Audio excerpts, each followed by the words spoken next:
On se dit toujours que les conférences sur le climat ne servent à rien et que de toute façon les accords ne seront pas appliqués. Peut-être, mais il est quand même intéressant de voir que les dirigeants de 19 pays, dont le Brésil, le Canada et le Japon, ont adopté une déclaration visant à accélérer la transition vers les carburants durables. La volonté est de s'éloigner de la dépendance persistante au gaz et au pétrole. Concrètement, l'objectif annoncé est de multiplier par 4 l'utilisation des carburants durables d'ici 2035 par rapport à 2024, en passant notamment par l'hydrogène, les biogaz et les biocarburants. Vu que la COP se déroulait au Brésil, il est un peu normal que les biocarburants fassent partie de la solution. L'électrification n'est pas vraiment l'option qu'attendent les clients dans cette région du monde, et si elle devait venir quand même, il est fort à parier que l'on trouverait au Brésil des prolongateurs d'autonomie pouvant fonctionner à l'éthanol.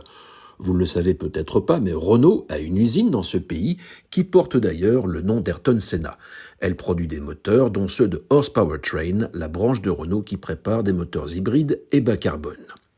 En Amérique du Sud, il y a aussi le Chili. Ce pays abrite un site de production d'e-fuel pour le compte de Porsche. Il permet d'obtenir un carburant de synthèse à partir de CO2 et d'hydrogène issu d'énergies renouvelables. La marque allemande croit au potentiel de ces carburants. Elle s'en sert pour le moment sur circuit pour ses courses en Super Cup. Et l'an prochain, c'est la Formule 1 qui va l'instaurer. Ainsi, les monoplaces hybrides réduiront encore plus leur empreinte carbone. Et là, cette fois, ce sont ni le Brésil ni le Chili qui vont le produire. Ce sera le rôle d'Aramco, un pétrolier saoudien.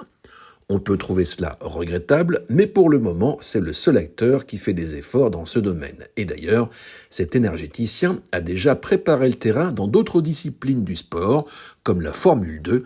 J'ai vu une monoplace de ce type sur le salon Solutrans à Lyon, dont Aramco est d'ailleurs partenaire, et c'est pareil en Formule 3.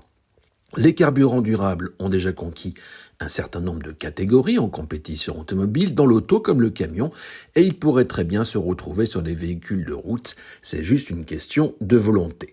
En tout cas, pour revenir au salon Solutrans auquel j'assistais cette semaine, il apparaît que le mix énergétique est aussi de rigueur. Les constructeurs proposent une grande variété de solutions, du diesel végétal à l'hydrogène en passant par le gaz. Finalement, de Belém au Brésil à Lyon, les grands esprits se retrouvent. Il faut être parfois pragmatique et passer par des solutions intermédiaires au lieu de vouloir convertir tout le monde à l'électrique.